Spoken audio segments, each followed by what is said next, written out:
नमस्कार। आज का हमारा विषय है हिंदी पाठ्य पुस्तक क्षितिज भाग 2 से राम लक्ष्मण परशुराम संवाद। इसके कवि हैं तुलसीदास। तुलसीदास का जन्म उत्तर प्रदेश के बांदा जिले के राजपुरा गांव में सन 1532 में हुआ था। कुछ विद्वान उनका जन्म सौरव भी मानते हैं। तुलसीदास का बचपन बहुत संघर्षपूर्ण था। जीवन के प्रारंभिक वर्षों में ही माता पिता से उनका बिछोह हो गया। कहा जाता है कि गुरु कृपा से उन्हें राम भक्ति का मार्ग मिला। वे मानव मूल्यों के उपासक कवि थे। रामचरितमानस उत्तरी भारत की जनता के बीच बहुत लोकप्रिय है।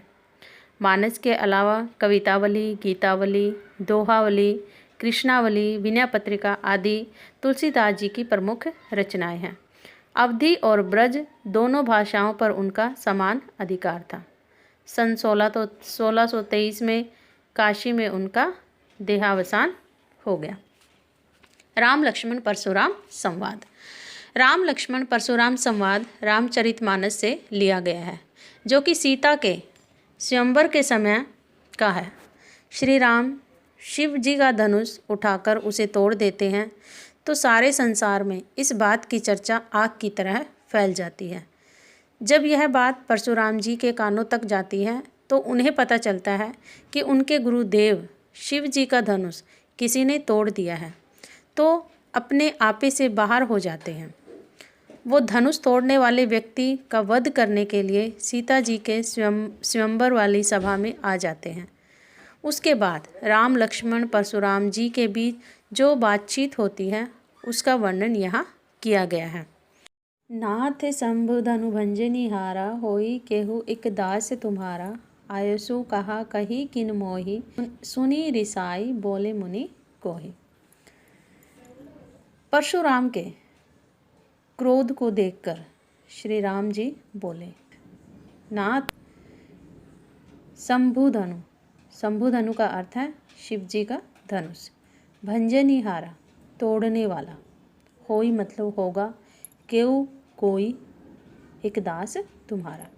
यहाँ पर श्री राम जी बोले, हे नाथ, शिव जी के धनुष को तोड़ने वाला आपका कोई एक दास ही होगा। आयसु का अर्थ है आज्ञा।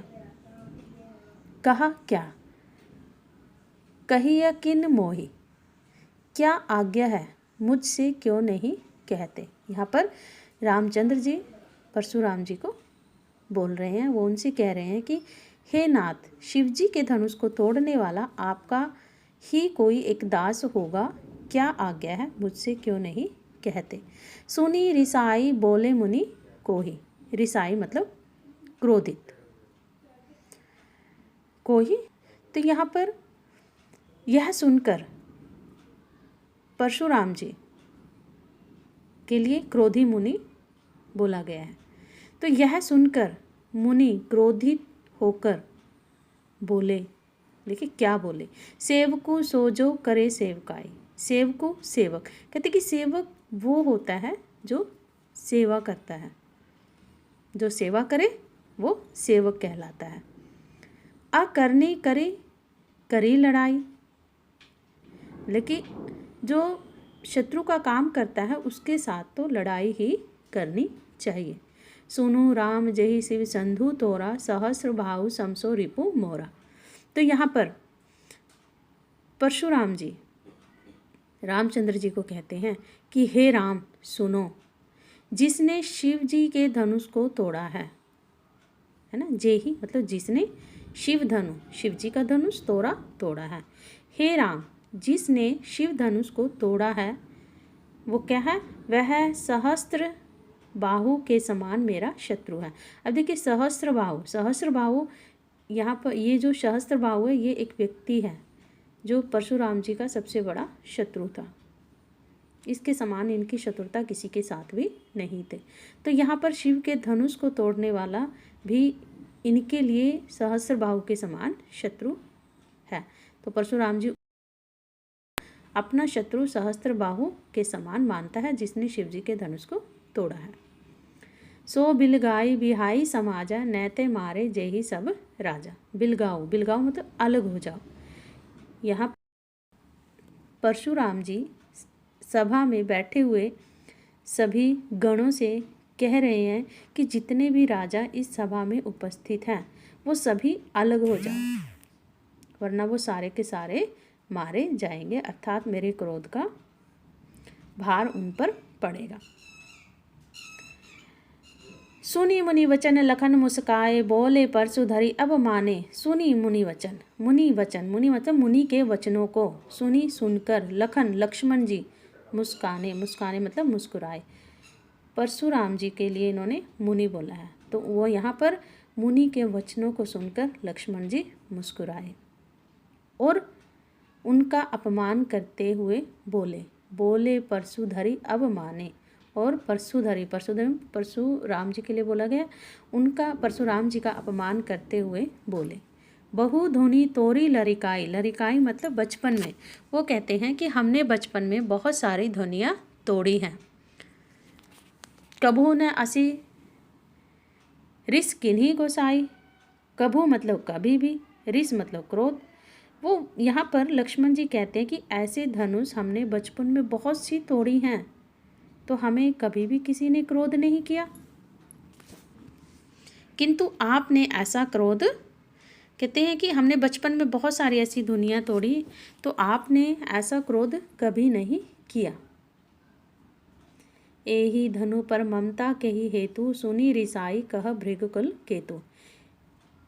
एही मतलब इसी धनु, इसी धनुष पर लक्ष्मण जी पर, ये परशुराम जी को कह रहे हैं कि इसी धनुष पर इतनी ममता किस कारण से है।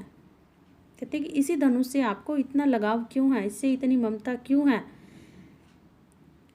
सुनी रिसाई कह भृगुकुल केतु, यह सुनकर भृगुवंश की ध्वजा स्वरूप परशुराम जी क्रोधित होकर कहने लगे। क्या कहते हैं वो, रे नृप बालक काल वश बोलत तो ही न संभार। अरे राजपुत्र, नृप मतलब राजा, बालक मतलब पुत्र, राजा के बालक मतलब राजपुत्र। तो यहाँ पर वो कहते हैं कि अरे राजपुत्र, कौन कह रहे हैं यहाँ पर, ये परशुराम जी लक्ष्मण जी को कहते हैं कि अरे राजा के पुत्र, काल के वश में होकर भी तुझे बोलने से में कुछ होश नहीं है। कहते कि तुम काल के वश में होकर बोल रहे हो, थोड़ा अपने आप को संभालो। धनुई सम त्रिपुरारी, धनु विदित सकल संसार। यहाँ पर उन्होंने क्या कहा, सम मतलब समान, त्रिपुरारी मतलब शिव का, धनु मतलब धनुष, जो त्रिपुरारी शिव के लिए इन्होंने बोला है शिव का धनुष। यहाँ पर परशुराम जी कहते हैं कि सारे संसार में विख्यात शिव जी का यह धनुष क्या तुम्हें धनु के समान लगता है। कहते कि जो शिव जी का धनुष है, तुमने इसको एक धनु के समान समझ रखा है, कि मतलब एक छोटा धनुष है जो उसके समान आपने इसको समझा है। लखन ने कहा हंसी हमरे जाना, सुनहु देव सब धनुष समाना। का क्षति लाभ जून धनु तोरे, देखा राम नयन के बोरे। लक्ष्मण जी ने हंसकर कहा, हे देव हमारे, हे देव सुनिए। यहाँ पर लक्ष्मण जी ने हंसकर परशुराम जी को कहा, हे देव सुनिए, हमारी जान में तो सभी धनुष एक से ही हैं। लखन कहा मतलब लक्ष्मण ने कहा हंसी हंसकर, हमरे जाना, हमने तो यह जाना, सुनो देव सब धनुष समाना, कि हे देव हमारे लिए तो सारे धनुष एक समान हैं। का क्षति, का मतलब क्या, क्षति मतलब हानि, लाभो मतलब लाभ, जून का मतलब होता है निर्जीव, कमज़ोर, धनुष तोड़े मतलब तोड़ने से। यहाँ पर लक्ष्मण जी परशुराम जी को कहते हैं, जून मैंने कहा था पुराने, इसका अर्थ क्या है, पुराने निर्जीव। तो यहाँ पर उन्होंने बोला कि पुराने धनुष के तोड़ने में आपको क्या लाभ और क्या हानि। देखा राम नयन के बोरे, श्री रामचंद्र जी ने तो इसे नयन मतलब नए के भोरे, भोरे का होता था मतलब धोखे से, भ्रम में। कहते कि इसको तो रामचंद्र जी ने केवल नए के धोखे से देखा था, उनको नहीं पता था कि ये इतना कमज़ोर है कि हाथ लगते ही ये टूट जाएगा। छुअत टूट रघुपति हो न दोसु, मुनि बिनु काज करयु कत रोसु। छुअत मतलब छूते ही, टूट रघुपति हो, यहाँ पर लक्ष्मण जी ने विश्वामित्र जी को लक्ष्मण जी ने परशुराम जी को कहा कि रामचंद्र जी ने तो इसे नए के धोखे से देखा था, परंतु यह तो छूते ही टूट गया, इसमें रघुनाथ जी का कोई दोष नहीं है। ठीक है ना। बिनु का मुनि बिनु काज करी कत रोसे। यहाँ पर फिर लक्ष्मण जी कहते हैं कि मुनि आप बिना ही कारण किस लिए क्रोध करते हैं, बिनु काज बिना कारण ही, करिए कत रोसु, रोसु मतलब क्रोध, तुम बिना कारण ही क्रोध क्यों करते हो। कहते कि रामचंद्र जी ने तो इसको केवल नए के बहाने नया समझकर छुआ था और ये छूते ही टूट गया, इसमें राम जी का कोई दोष नहीं है, तुम बिना कारण ही क्यों क्रोध करते हो। बोले चितई परसों की ओरा, रे सठ सुनेहूँ सुभाऊ न मोरा। यहाँ पर परशुराम जी अपने परसे की ओर देखकर बोले। परसु, परसु मतलब जो हाथ में वो कुल्हाड़ा धारण करते हैं, की ओरा ओर, यह सुनकर परशुराम जी अपने परसे की ओर देखकर बोले, अरे दुष्ट, रे सठ, सठ मतलब दुष्ट, अरे रे मतलब अरे अरे, अरे दुष्ट, तूने मेरा स्वभाव नहीं जाना। कहते हैं कि सुनी स्वभाव न मोरा, कहते कि तुमने मेरे स्वभाव के बारे में नहीं सुना कि मेरा स्वभाव कैसा है। बाल को बोली बधू नहीं तो ही, केवल मुनि जड़ जानी मोही।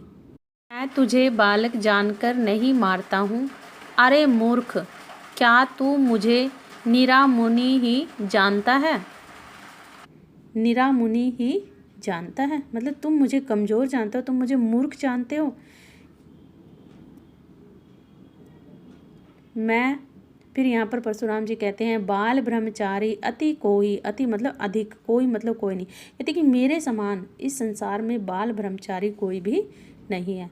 विश्व विदित क्षत्रिय कुल द्रोही, और क्षत्रिय कुल का शत्रु तो विश्व भर में विख्यात हूँ। कहते क्षत्रिय कुल का जो शत्रु है तो विश्व भर में विख्यात है। कहते मेरे समान इस संसार में क्षत्रिय कुल का नाश करने वाला शत्रु कोई भी नहीं है, मतलब मैं ही उनका नाश करने वाला हूँ, मैं बहुत प्रसिद्ध हूँ, मैं क्षत्रियों को मौत के घाट पहुँचा चुका हूँ।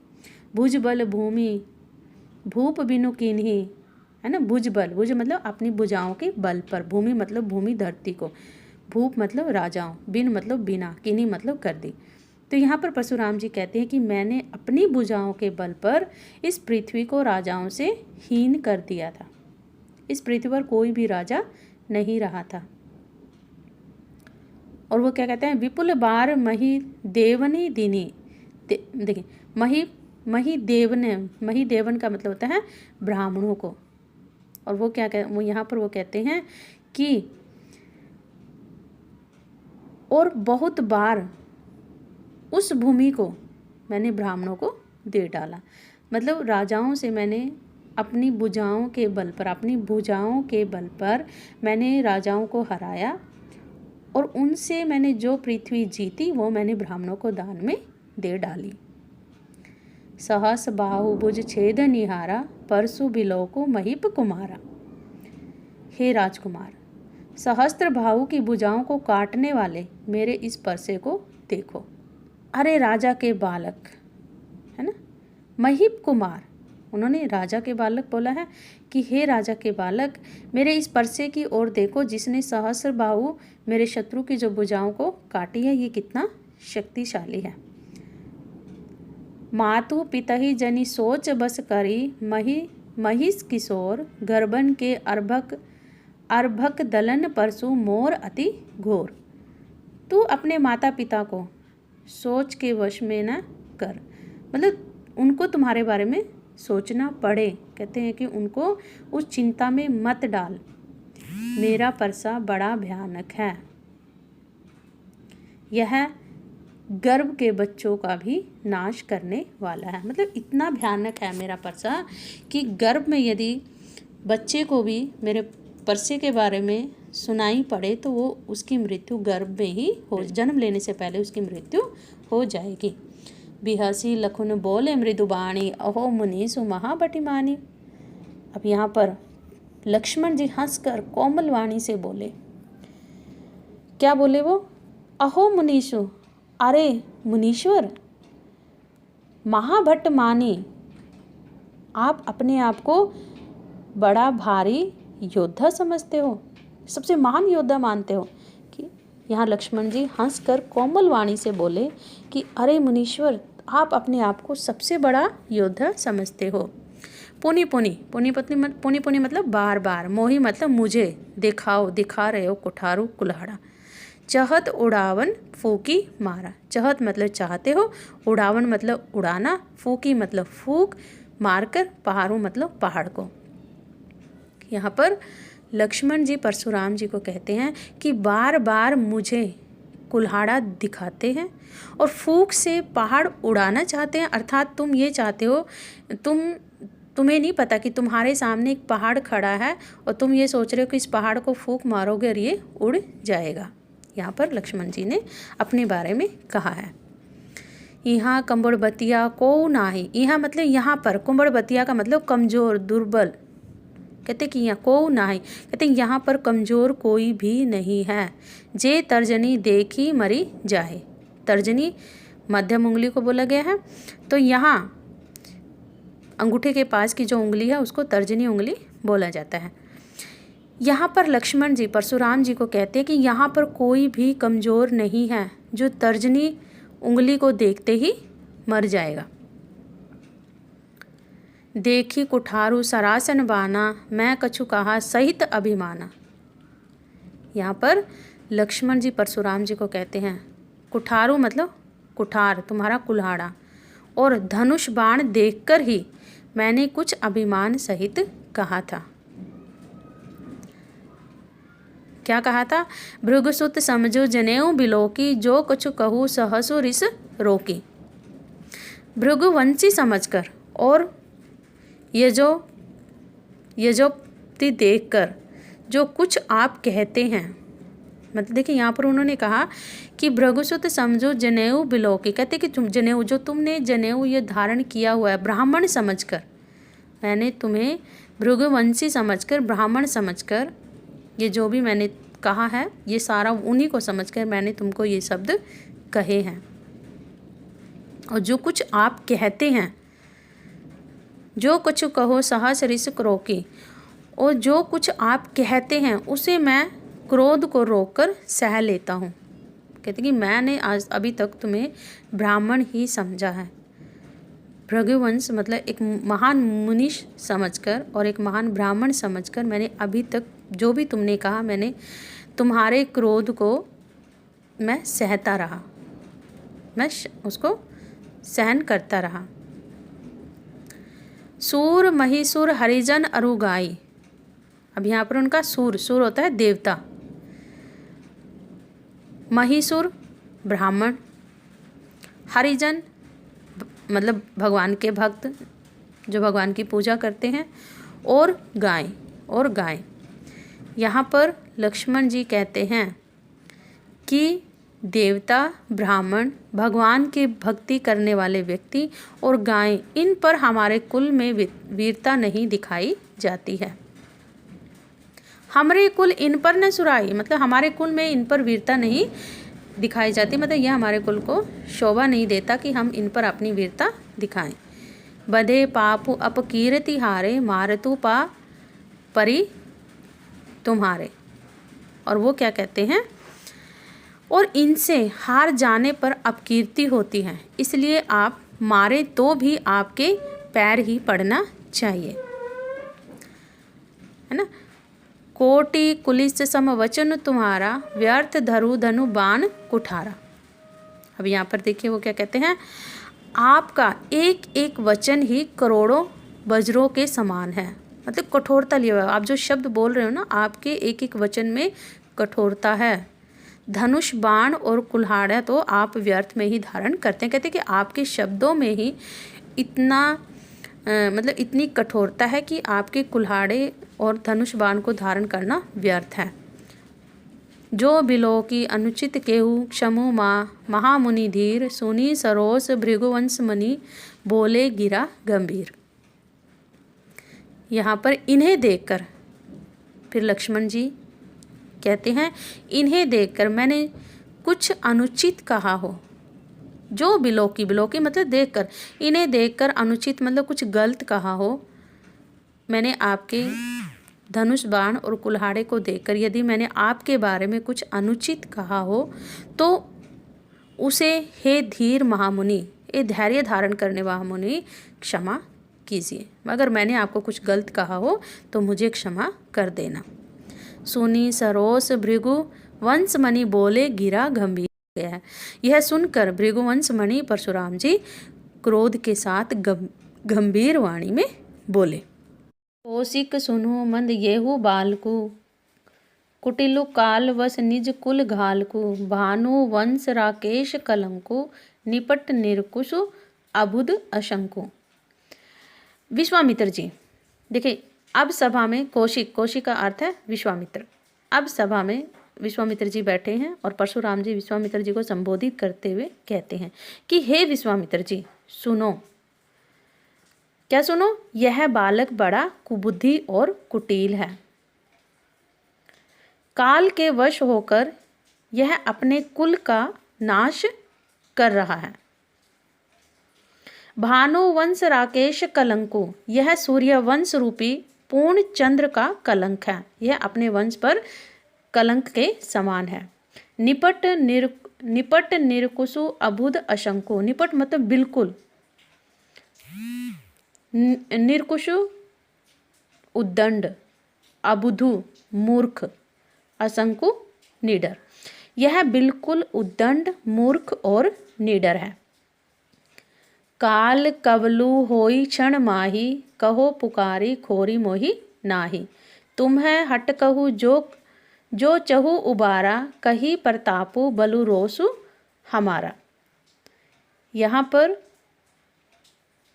परशुराम जी विश्वामित्र जी को कहते हैं कि अभी क्षण भर में यह काल का ग्रास होने वाला है, मतलब अर्थात इसकी मृत्यु होने वाली है।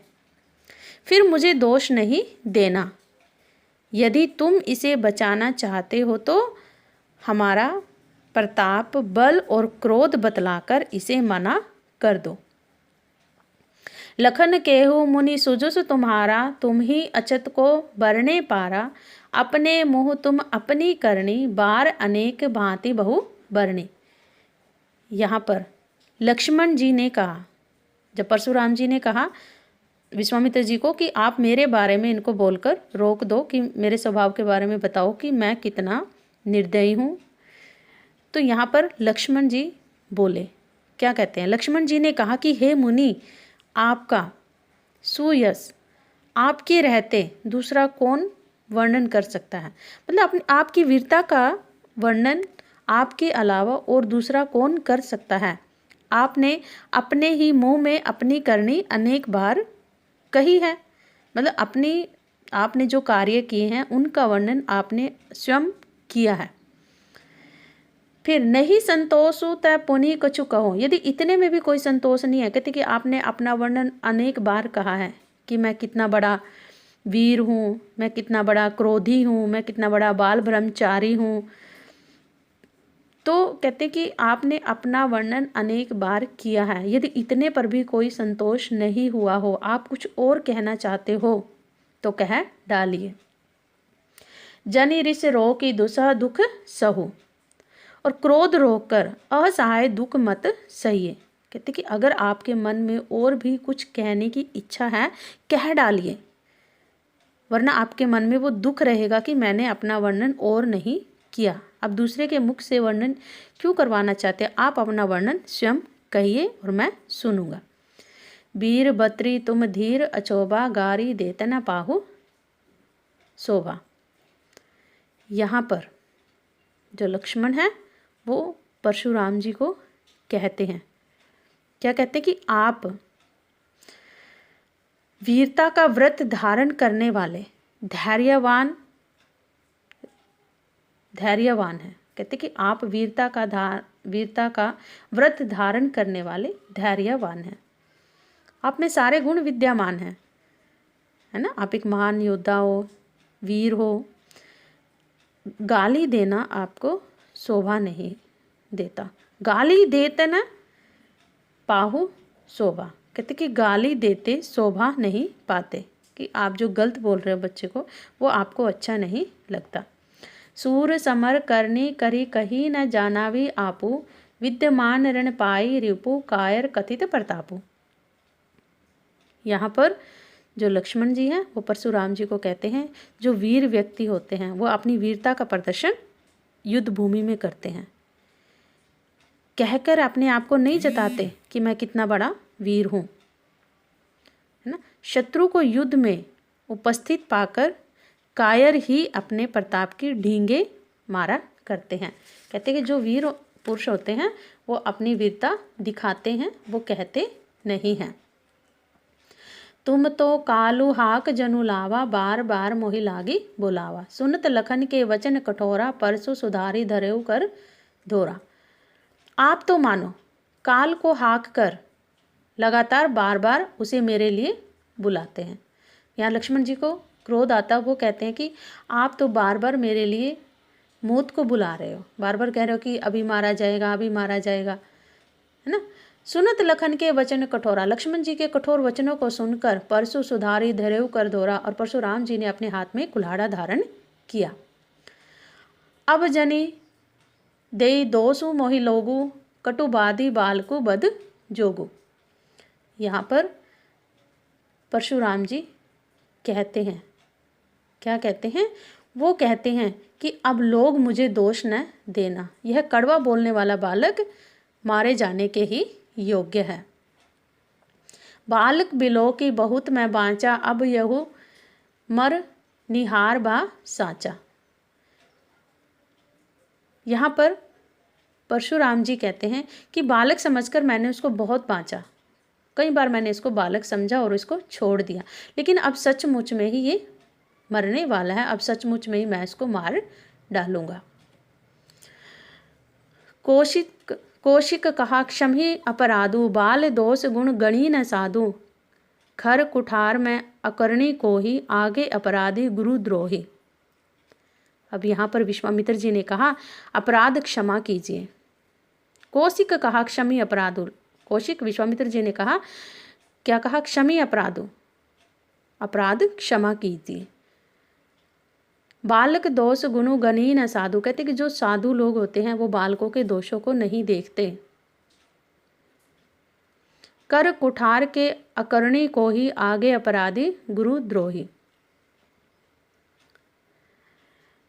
परशुराम जी बोले तीखी धार का कुठार, मैं दया रहित और क्रोधी, और यह गुरुद्रोही और अपराधी मेरे सामने है। उत्तर देत छोड़ो बिनु मारे, केवल कौशिक सील तुम्हारे। अब यहाँ पर परशुराम जी कहते हैं कि हे विश्वामित्र जी, केवल तुम्हारे शील स्वभाव के कारण ही मैं इसको मारने से अभी छोड़ रहा हूँ। तुमने कहा इसलिए मैं इसको छोड़ रहा हूँ, वरना ये अभी मारा जाता। नैते हेती काठी कुठार कठोरे, गुरही उर्णी होते श्रम थोड़े। थोड़े मतलब थोड़े से, श्रम मतलब मेहनत, होते ही मतलब होने से। यहाँ पर परशुराम जी कहते हैं कि तुम्हारे स्वभाव के कारण ही मैं इसको छोड़ रहा हूँ, वरना थोड़े से परिश्रम से ही ये गुरु के ऋण से मुक्त हो जाता, अर्थात अभी ये मर जाता। गांधी सुनु का हृदय हसी मुनि, हरिहर सूझ, मैं खांड न उख में अजू न बूझ अबूझ।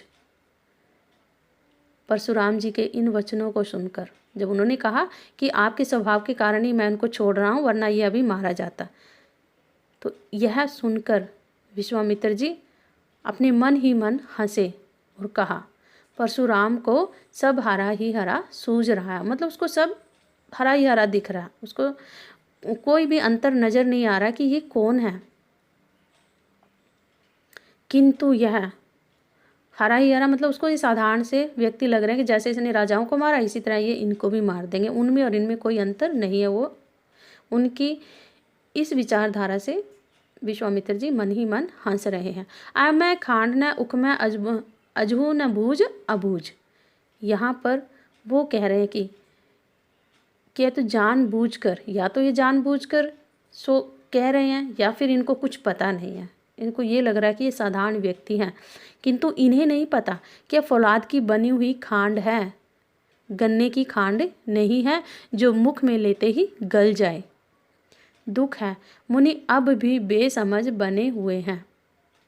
कहते कि मुझे अभी भी दुख है कि इनको सब पता है कि ये किसके साथ वार्तालाप कर रहे हैं, ये कौन है, ये अभी भी अपने आप को बेसमझ समझ रहे हैं और इनके प्रभाव को नहीं समझ रहे कि ये कौन व्यक्ति हैं।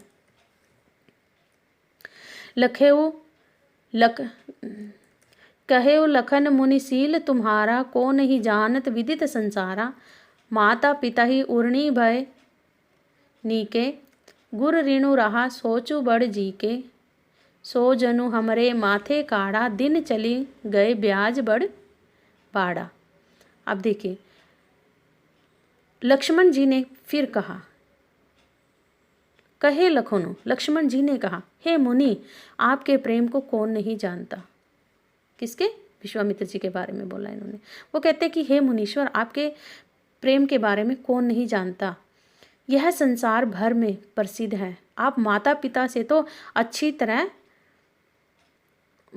के ऋण से तो अच्छी तरह मुक्त हो गए हैं, अब गुरु का ऋण बाकी है, जिसका जी में बड़ा सोच लगा है ना।